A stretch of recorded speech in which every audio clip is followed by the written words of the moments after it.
So nampak dekat sini dia ada macam sedikit lekuk kan. Alright guys, hari ni keep update.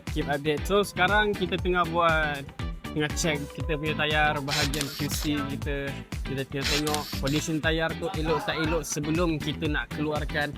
So ni adalah yang barang-barang yang elok apa semua. Condition okey, semua barang cantik, tak ada bengkok, tak ada apa-apa. Dan barang-barang yang bengkok yang ada problem kita asingkan dekat sini lah.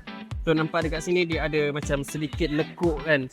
So untuk korang aku nak bagi tahu, aku nak mention betul-betul yang barang-barang yang aku sediakan ni adalah barang-barang yang betul-betul berkualiti. Banyak proses lapisan-lapisan yang kita dah buat tapisan untuk pastikan barang sampai dengan selamat, dengan baik. Dan kalau barang-barang yang tak elok tu pun kita dah siapkan asing untuk korang. Dan ini adalah proses-proses yang pertama sebelum kita bagi dekat korang. Okay? So nampak dekat sini ada beberapa yang tak berapa elok kat sini Okay, ini dah asing, yang ni adalah barang-barang yang elok. So untuk korang pastikan stay tune Zentrack, grip padu, ride raju for the local. Ciao.